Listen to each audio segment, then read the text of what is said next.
Good afternoon, everyone, and welcome to the Jesus Week debate for 2018. My name is Hannah Munro. I'm in my third year studying Media and International Relations at Adelaide Uni, and I'm also the Vice President of Evangelical Students, a Christian club on campus who is hosting today's event. The topic for today's discussion is what makes for a good person. We are delighted that so many people have come out today to engage with this topic and hear a presentation of ideas from two educated speakers. Now, this is not a traditional high school style debate with an adjudicator and a winner and loser, but rather a presentation of ideas aiming to stimulate and provoke your own thinking and worldview. I hope that this will be a beneficial time for everyone here. There will also be the opportunity for members of the audience to ask questions of the speakers in a moderated Q&A time. I know that everyone is busy, so we will conclude this session prior to 2 p.m, allowing everyone to make their next commitments on time. Our two speakers for this afternoon are Dr. Garrett Cullity, the Hughes Professor of Philosophy at the University of Adelaide, and Reverend Geoffrey, Anglican Chaplain at the University of Adelaide. Please join me in welcoming our speakers.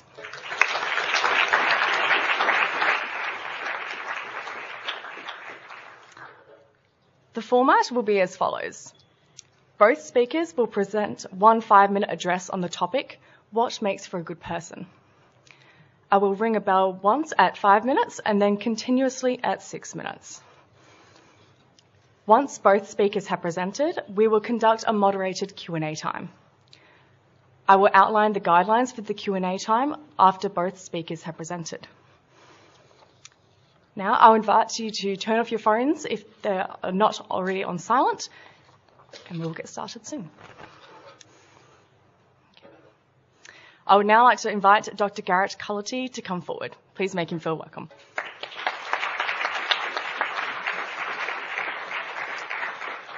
Well, thank you, Hannah.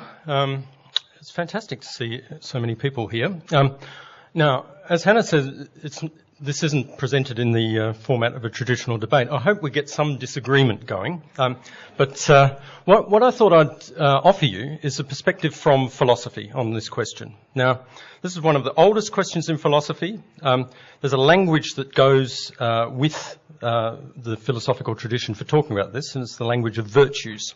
And I think what you find both in religious and non-religious traditions, is a history of convergence on some of the answers to this question, what makes for a good person. I thought what I'd do in my 5 minutes, it's probably 4 minutes by now, is to organise the answers to this into 3 categories. So I think there are certain all-purpose virtues, so qualities that it's good for a person to have, no matter what you're aiming for. So these are qualities like resilience, open-mindedness, openness to new experience, perseverance, adaptability, and so forth. But having these is not going to guarantee that you're a good person unless you're aiming them in the right direction. And so the other 2 categories of virtues, or good qualities, are personal virtues and moral virtues. I think the personal ones, the way to think of them, is they're ways of figuring out what the good things in the world are, and being attracted to them, looking after them, incorporating them into your life. So being a cultured person is part of this, being part of a community, being interested in people, being politically engaged, and being devoted to the things that you spend your working life on. And then beyond this, there are the moral virtues, and these are ways of making room for other people to be doing these things as well. And I suppose I'm a fan of the idea that the moral virtues divide into 3 basic groups. So there are 3 sorts of unselfishness. One of them is taking other people's welfare and interests to be important, along with your own. A second one is to be respectful of people, so allow them to lead their lives and you to lead yours. And the third group of moral virtues are to do with cooperation, joining in things that we can do of value together. And I think that although philosophers have tried to reduce all of this to one source of morality, these are 3 different things. Now, what I thought I'd finish with is just talking a little bit about some of the ways in which, when we answer this question today, we don't give the same answers as we were given thousands of years ago, because the circumstances of our lives are importantly different. So I think in some ways the circumstances of today make some virtues easier and other ones harder and therefore more important. So I think one that becomes easier is the virtue of tolerance. We're acquainted now with people from different backgrounds, different cultures. We have a lot more information about the way in which people live in different parts of the world. And it's impressive to me as a university teacher to just see how instinctively tolerant students are that I come across. But then there are challenges as well, and a lot of these challenges come from the nature of the comparisons that are continually being invited for all of us. We've got social media, which is inviting us to compare ourselves and ask whether we're as beautiful or as smart or as accomplished as other people. Although today we need more resilience, we also need, I think, more self-tolerance and patience with ourselves, the recognition that we're different, we have psychological strengths and weaknesses, and although we should aspire to be accomplished in what we do, the challenge for many of us is just to be the best person of your kind that you can. There are lots of different goods in the world, and one thing that we're appreciating now more than the ancient philosophers did, who thought there was one recipe for all of us, is that there are a range of different good ways of devoting your life to the things that are worthwhile, and your aptitudes and strengths may be different from those of other people. And so I think these qualities of self-tolerance and patience are much more important now than they ever have been in the past. So I think of this as being not an anti-religious view. It's a view that has room for religious input and insight, but I don't think it requires a religious commitment in order to see there as being worthwhile ways of living, things to devote your life to, and ways of being a better or worse person. So I'll leave it there.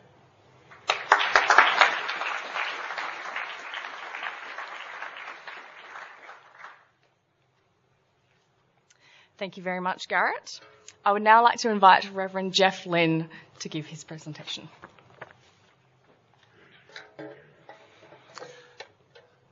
Well, thanks very much for the opportunity to be able to address you today.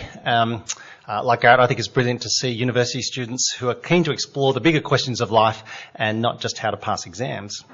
It's an honour, actually, to share the platform with Garrett today. As you've just heard, he's a profoundly thoughtful and insightful scholar and a wonderful member of our university community. For a few minutes, I guess I'd like to offer a slightly different perspective, you'll be pleased to know, on today's question of what makes for a good person. From the outset, however, I'm conscious that some here might reasonably ask what right a Christian leader even has to comment on this topic of good. After all, the litany of failures of the church, both in recent times and across the centuries, are tragically well known, and in the eyes of many, it revokes any claim to moral authority. For that reason, my aim today is not to try to defend the flawed behaviour of Christians past. Let me simply acknowledge that much of what we have done is inexcusable.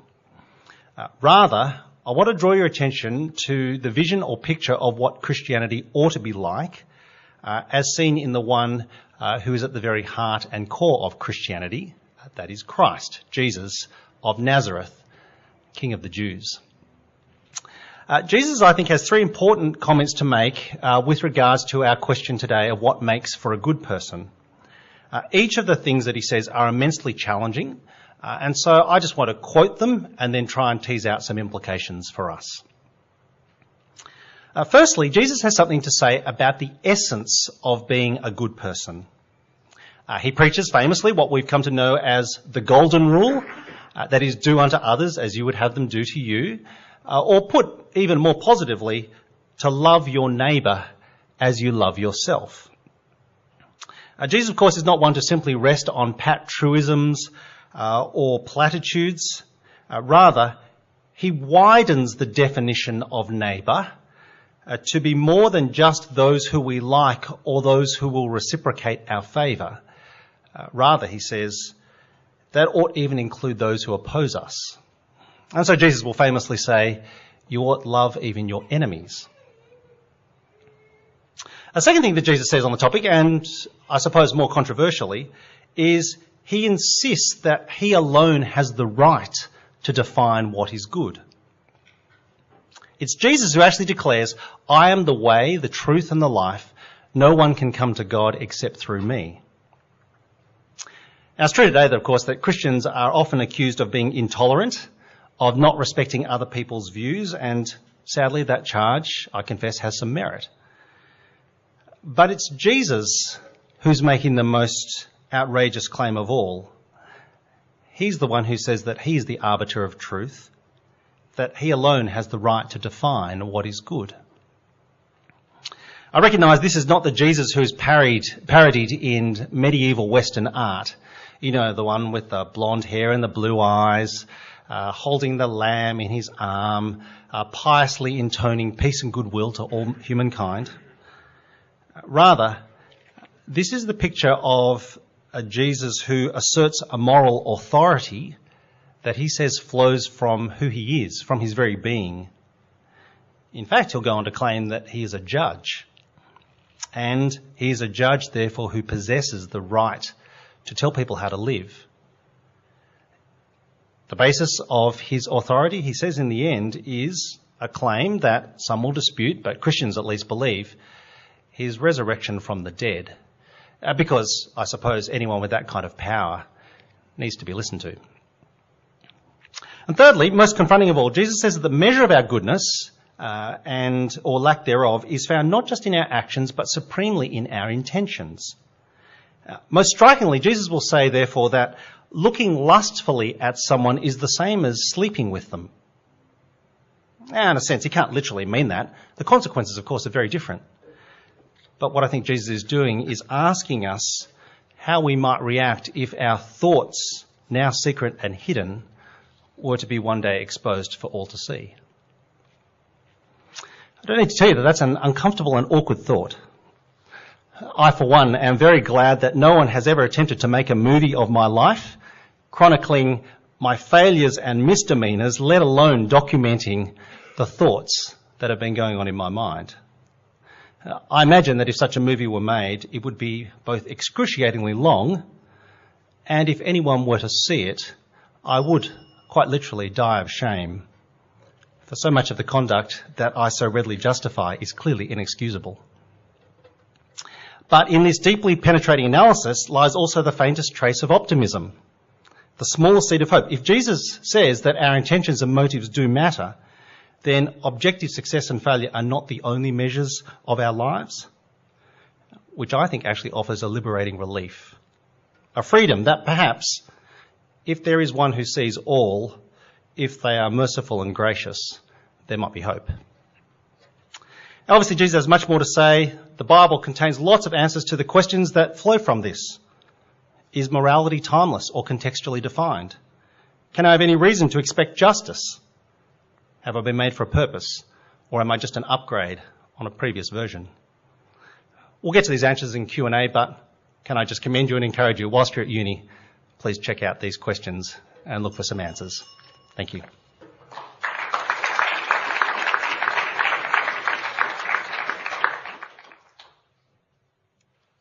Thank you to both our speakers today. We will now proceed into the Q&A part of our time together. This is a chance for you to ask questions of both Garrett and Geoff regarding the topic on which they have just spoken. Please keep all questions on topic. I, as moderator, hold the right to refuse questions that I deem inappropriate, and please make sure that all your questions are actually questions. This is not a chance for everyone to stand on their own soapbox. Please also be respectful to the speakers and to other members in the audience. Questions will be kept to 30 seconds in length, and the speaker will have 2 minutes to answer. I will ring the bell at 1 minute 30 and then again continuously at 2 minutes. When asking your question, please outline to whom you are asking the question, Garrett, Geoff, or both. When I open the floor for questions, please raise your hand if you would like to ask a question. I will then make a reference to someone and invite him or her to stand and ask their question. After you've asked your question, you may be seated. Once the speaker has completed their answer, I will open the floor again for questions, following the same process as before. Now I'd like to invite anyone to raise their hand to begin our Q&A session. Any questions? Yes, over in the corner. Would you like to stand up and ask your question? My question is To Garrett? Yeah. You mentioned personal virtues being one of human culture and attracts you to it, and then moral virtues are being mindful of other people. What happens when your personal virtues offend others, and then you have that conundrum between personal and moral virtues? Who's to determine whose personal virtues are right and the connection between personal and moral virtues? Okay, I'd like to invite Garrett up. Fantastic question, and one that has occupied a lot of attention. I think the way of looking at this is, how can I create the maximum space for other people to live on the same terms of mutual respect as myself? And that means that you don't have to make compromises to other people who are just offended by the way that you live, but that you can insist on a right to inhabit and embrace the values that you've got, as long as they're ones that allow others to do likewise. And I think that's the best broad guideline for answering that question. It's making the maximum room for others on terms that allow for each to live out according to their own values.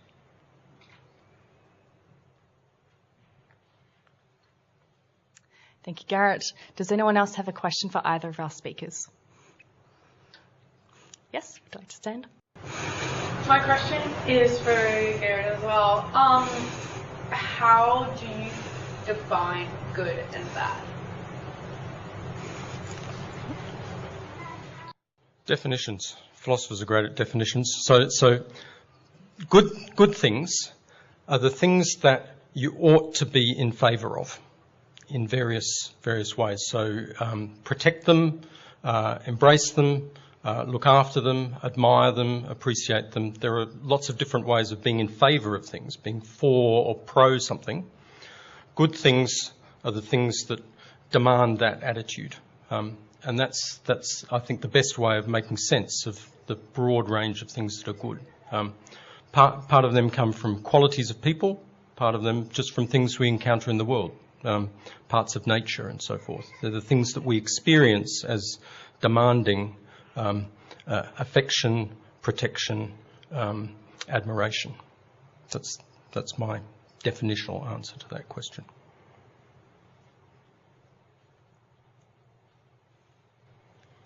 Any other questions from the floor? Yes, G.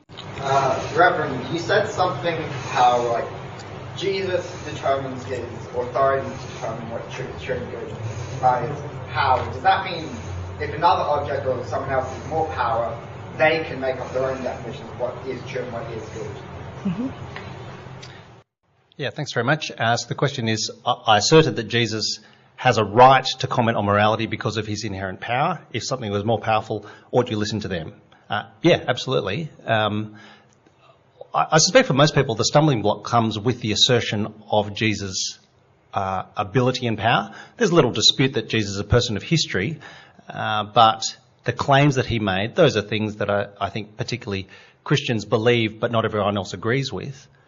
The most fundamental claim about Jesus is his statement that he is in effect God amongst us, and that's the basis of therefore him being able to say, and so you ought to live in a way that he describes. I understand that doesn't come across doesn't play particularly well in our modern context in some ways. But you're right in saying that if you were to identify something or someone or some being that were of a greater power, then of course you ought to listen to them. And in some ways, I suppose you can already start to see some of the differences in approaches towards the question for discussion today. I'm trying to anchor it very firmly in what someone external to us says, and that commits me to a particular path, I think. So, thank you. Other questions? Yes, you here? Yeah, my question is for Garrett. My question is, you know that sort of on your conscience when you know you've done something wrong, you still like feel bad, right? Where does that fit in with your virtues sort of scenario? I think the experience of thinking that you've done something wrong, or at least my experience of this, is thinking I can't justify my action to the people who are impacted by it. Now, for me, this experience comes from this fairly everyday sort of transgression. So I go to pick up my kids from the footy match, and there's a bunch of parents sitting around looking at their watches and saying, okay, so he's a quarter of an hour late, and we've all had to sit around waiting for this guy to turn up.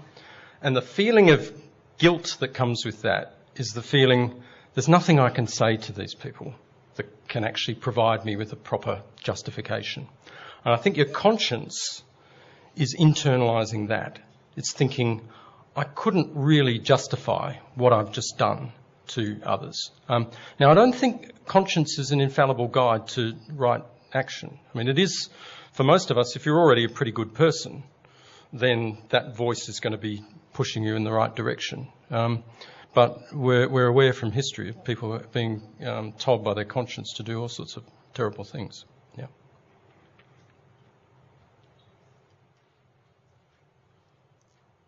Other questions? Oh, yes, right at the back. Would you like to come forward maybe a little bit so we can all hear? Thank you. So my question is for you. You said good things are the ones that we should cling to, we should try to protect. But what if I think something is good and I try to protect it, but others think it's bad? Where does the standard come from? You know, we know that this length is a meter because there is a standard. Some authority decided that this particular length is a meter. So if I come and this is a meter, if I come and say this is a meter, nobody would accept because there is a standard.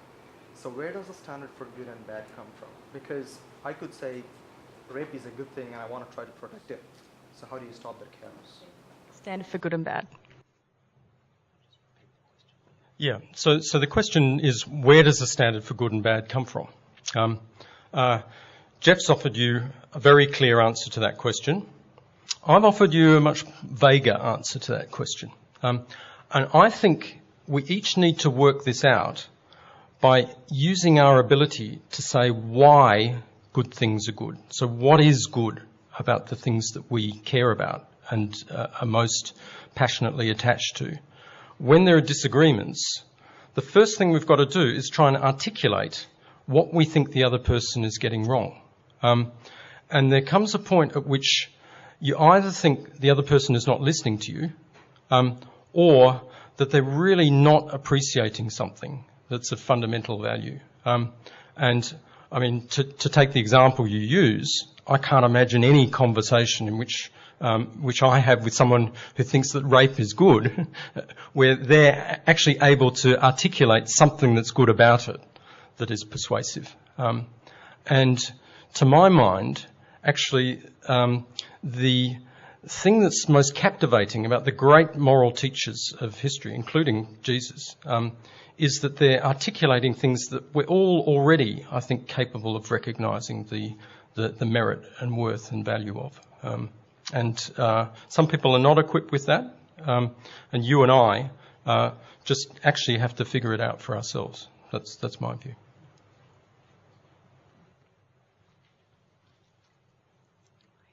One more question? Yes? I think my question, Professor, you suggested that good and bad is best, I guess, researched through philosophers. I spent most of my life reading philosophers, Nietzsche, Marcuse, Marx, you name it. And quite frankly, the more I read about a lot of these philosophers and their works, I drifted further away from my Christianity, further away from the values that are really, really hold true and dear to my family. And I found inherent evil in so many of them. And of course, you've got Karl Marx who preaches universal equality. Who doesn't want that? Who doesn't want that? But it drifted me further away from Scripture and from Jesus and from the Bible. Sorry to interrupt you. Would you mind, getting to your question? Is that really the answer? Look at the philosophers, because there's so much evil in what they offer. I'm actually more sympathetic to the question than you might think. So I think there's actually a division of labour in morality. So there are good people. There's Jesus. There's Mandela. They're the great moral exemplars. And they're people who are really wonderful at responding in the right way to the things that are important. Philosophers, as you rightly point out, are not themselves always moral exemplars, and some of them have been pretty questionable people, very hypocritical people often. But the job of philosophers is to try and actually give you a description of what it is that the wonderful people are responding to. So here's an analogy. I think if you're wanting advice about, say, how to behave in a social situation, you go to your most gifted, lovely friends who are wonderful in social circumstances at finding the right thing to say in the right circumstances. But then if you ask those people, why is that the perfect thing to say under these circumstances, the best people may not have an articulate answer to that. You look to a eloquent novelist or some student of social circumstances to tell you that. And so there are two jobs. One is being good, and the other is trying to describe what goodness is. And it's up to all of us to either take it or leave it with the descriptions that were given by the philosophers.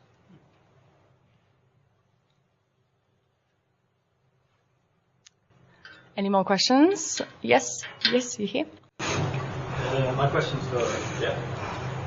So you mentioned that in your eyes Jesus is absolute authority on morality, but then you went on to interpret his message about internal thoughts and philosophical thoughts.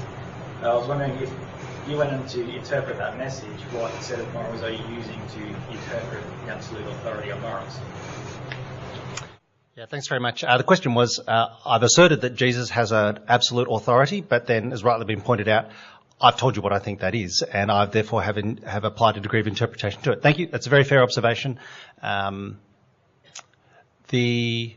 think the clearest way to answer that is to invite you to try and work out what you think Jesus says by going directly to what's been written about him rather than just listen to me. Now, at one level, that's the kind of answer you're expecting in a university. I'm not going to give you the answers. You have to work them out for yourself. But I think there's actually something significant in that because it's a reminder that in the way in which we are as people, we are blessed with minds that can think for ourselves.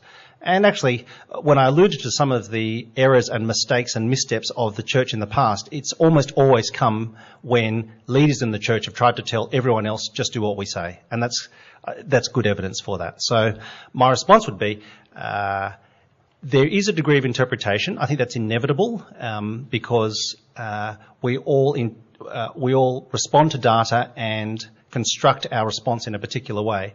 But I just encourage you to go directly yourself. And in many ways, perhaps if I can just kind of lightheartedly throw out the challenge, if the Bible is the most read book in history, then perhaps it would be appropriate for university students in 21st century Australia to actually read that text for themselves and then to work out if they think it's credible or not. So, but thank you.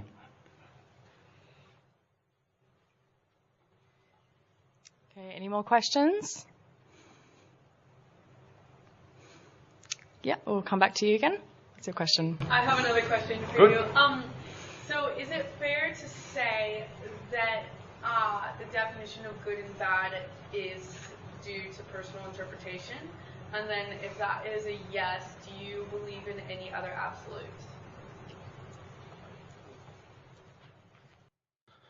So what I was talking about before in response to your first question was this big abstract issue of how we give a definition, a sort of semantic definition of good. So philosophers sort of respond to the question in that way. But I think the follow-up is really how do you know? What are your criteria? And do we each of us just supply our own personal criteria? Now, I think the way we respond to morality as moral beings is to think there are right answers to moral questions. And what you're agonising about when you try and think about whether it's right to eat meat or not, let's say, is what are the facts of the situation, which action really is right.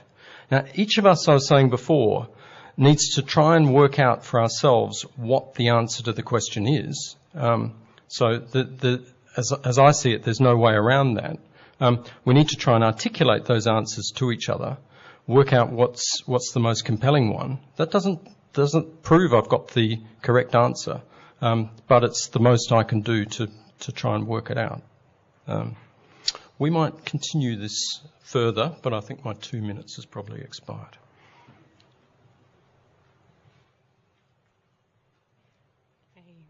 Any other questions from the floor? Yes, down the front. I've got a question for Jeff.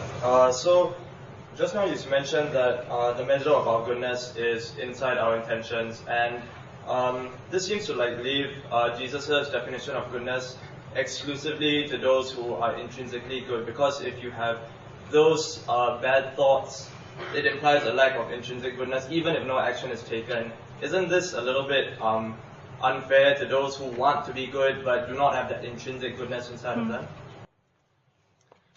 Yeah, thanks very much. So it's a question about intrinsic goodness and to what extent is that resident in each person? What if it weren't in others? Someone pointed out to me last week that there was a caption on the West Coast Eagles website underneath a photo of Andrew Gaff saying, "When a good person does a bad thing." And this is about that, the incident that happened in the footy game. If you don't know what I'm talking about, it doesn't matter. It's really a comment on what is the level of inherent goodness in people. If I can come back to the answer by the way in which Jesus will try to approach it, he'll make the pretty bold but nevertheless, it's pretty extreme assertion. He'll assert that actually there is no intrinsic goodness in anyone. Now that's harsh, particularly when you reflect on the fact that we're surrounded by people who generally do good things, and from that you'd infer, therefore, that people are good. I think when Jesus makes a claim like that, what he's actually trying to do is not draw the comparison between you and me, one of whom might be better than the other, to varying degrees. He's actually drawing a comparison between us and, in this case, God, who he claims a moral purity that doesn't exist in anyone else. So the benchmark is different. What does that mean for us? Well, actually, I think that there's lots of good in people. I see that all the time, and I'm very thankful for that. But the question is, why is it motivated? And this is part of what Garrett's really helpfully done for us today, I think, is reminded us that the ability to articulate the why is actually a significant step in understanding what lies behind a particular decision. I'm a suspicious person because I'm suspicious of myself, and so I'm constantly questioning other people's motives and whether, if in the end, a large part of what drives us is self-interest. Oops, I'll stop.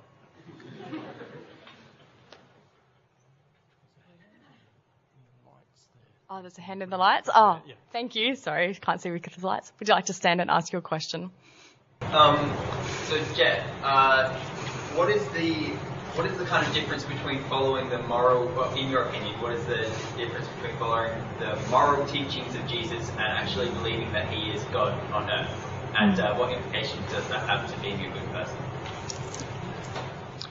Thanks. The question was, what's the difference between Jesus' moral teaching and his claims about himself?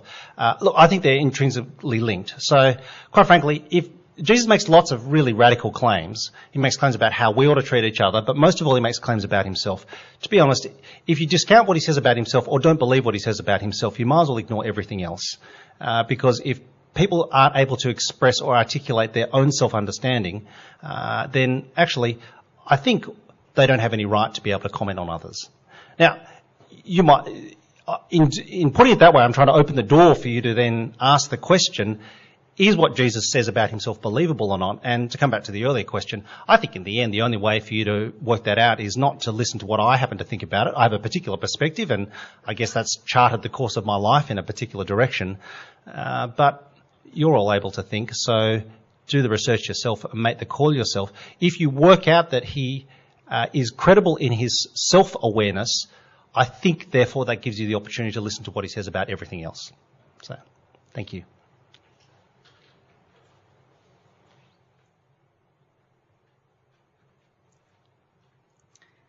And any more questions from the floor? Yes, right at the back. Would you like to come forward? Sorry, you're a bit far away. I have a question for Jeff. You said that Jesus defined the moral standards, and a lot of what we know about Jesus is in the Bible, but a lot of their issues and what they were struggling with morally are very different from what we have morally. They didn't have access to a lot of social media or to all of the differences in interconnectedness. How do we then determine what is good for our current lifestyle? Thank you. I've never heard anyone say that because Jesus didn't have social media that perhaps therefore we oughtn't listen to him. I don't think that's what you're saying, but I could draw that conclusion. It's a fair observation to make. 2,000 years ago, Jesus lives in Palestine. He's a Jew. He only goes to the adjacent country and never any further. His life clearly is very different from ours. So it's a fair observation to make. On what basis then does he have any legitimacy in commenting on life in 21st century Adelaide? I guess my response to that would be to say, though much is very different, two things aren't. Two things are exactly the same today as they were 2,000 years ago. One is us. That is, I don't think people are any different. We might have enhanced opportunities, but what drives us to either take them or reject them is exactly the same. I don't think actually people have changed. And the other thing that hasn't changed, I think, is, as Garrett alluded to, the age-old questions that we, in the end, ultimately we're trying to work out for ourselves. One of which, I think, is the problem of trying to understand where, for want of a better term, where evil comes from in our world. And I don't think actually the answer to that has changed. We might construct it differently. But if those two things are the same, whether or not they're 2,000 years apart, that's actually one of the reasons why we spend time going back, trying to listen to voices in the past. It's actually a measure of our humility that we're not the first people to ask these questions and that those who've come before us might have something to contribute for us as we try and then apply it in our lives. Thank you.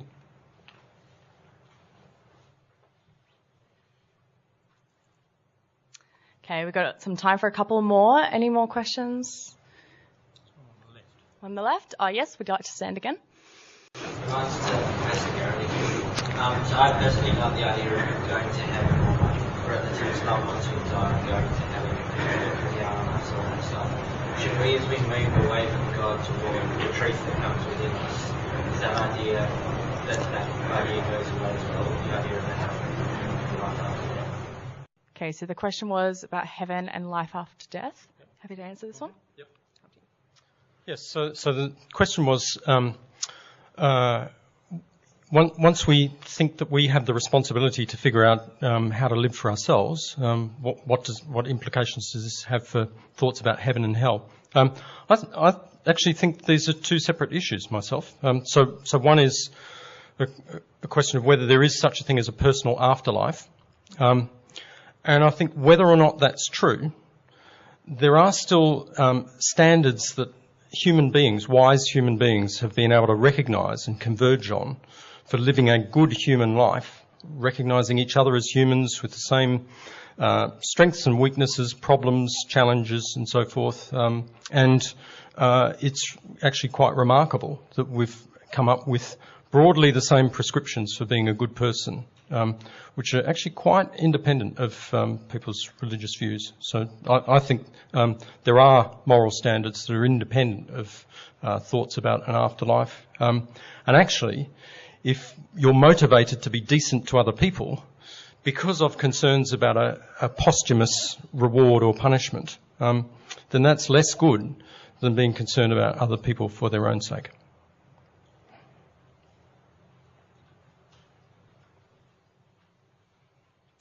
Okay, yes, up the back. Would you like to stand? Yes, that's you. Yeah.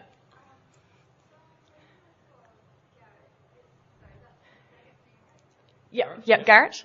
What is the intrinsic motivation behind being good? What is the intrinsic motivation behind being good? I think it's to stand in good relationships to other people. So I think it's easy for us to see that in our families, for the people we're most affectionate towards and connected to.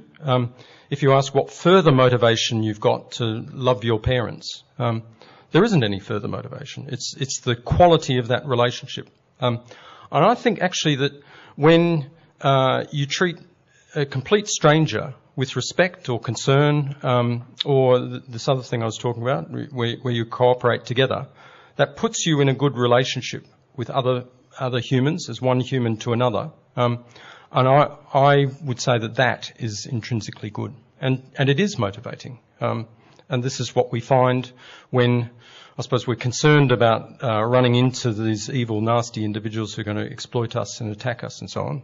Those people are pretty rare.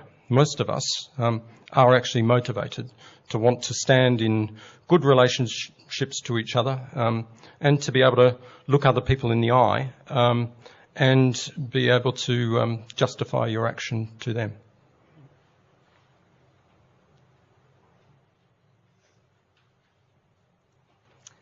Yes, would you like to stand? Yeah, so the same question is for Jeff. What's the intrinsic motivation of being good? Same question. What's the intrinsic motivation of being good? In many ways, similar kinds of things, I think, to what Garrett has said. That is, I think there is actually a recognition that in treating others well, you actually you honour and you fulfil and bring to completion yourself. That is, I think that's what we're made to do. So therefore, the doing of it is actually self-reinforcing. So that's one element of the intrinsic nature of good. But what I've tried to suggest today is that I want to take it a step further than that and say that the measure of good is still something that is not only generated from within. There is a sense in which it comes from without. And part of the reason for that is because, again, reflecting my slightly pessimistic nature, when I see defective examples of goodness or people who aren't so good, it makes me ask where it's come from. And that's an attempt to try and say that standard is set externally. And as I've tried to suggest today, I think, therefore, to go to someone like Jesus, whose life is recorded for us in a way that speaks entirely to good, that's a starting point for trying to work out the answer to that question. So, thank you.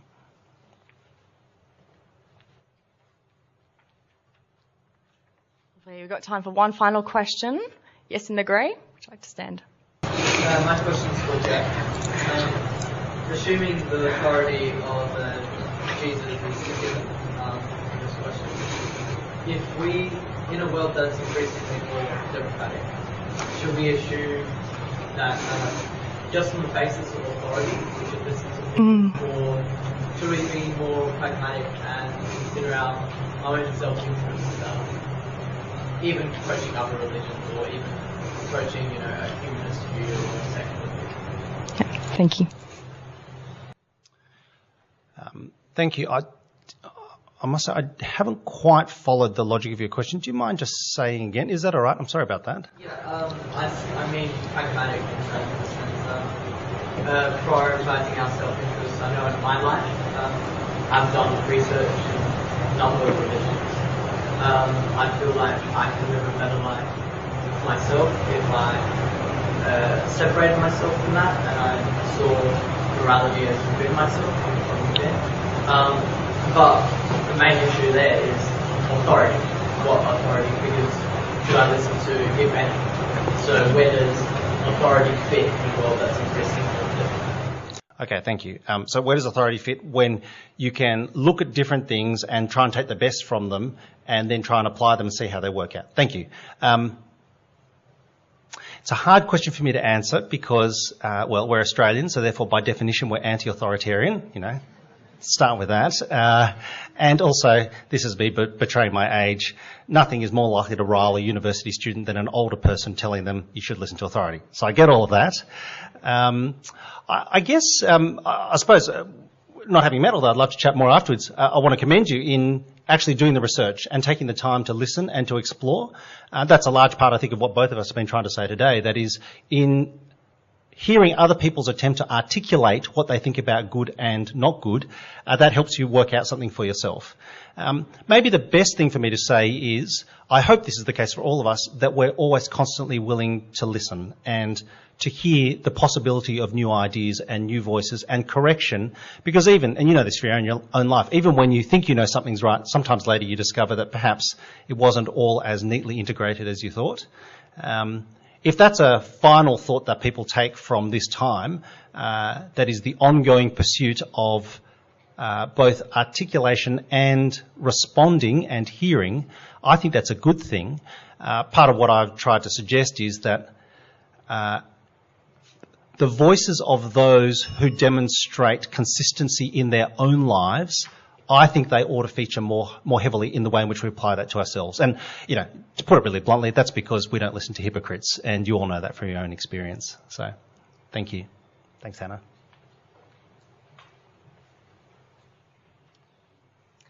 So this concludes our time together today.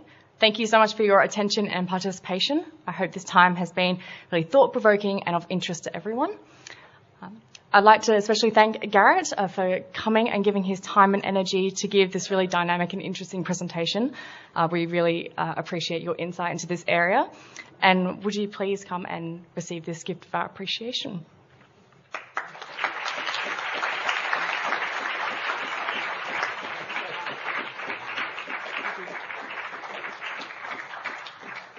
Okay, if you have any more remaining questions, both speakers will be down here and are willing to chat to you. If you came along at the invitation of an ES member, I would encourage you to talk to them about today and feel free to ask them any questions that you may have. Now, over the rest of this week, Evangelical Students will be hosting 4 other talks exploring what more there is to life, such as, is there more than 50 years in the workforce and then death? And is there more than just repeating the same mistakes? All of these talks will be held in the Union Cinema on level 5 of the Union Building at 1 p.m. each day. Please see the business cards that are on your chairs for further details. Now, there are some snacks at the back, so please feel free to hang around and continue those conversations that you may have started at the beginning. And if you are intrigued in reading the Bible and doing some more research for yourself, there are some copies of one of the Gospels, one of the accounts of Jesus' life up at the doors. Feel free to take those and have a look for yourself.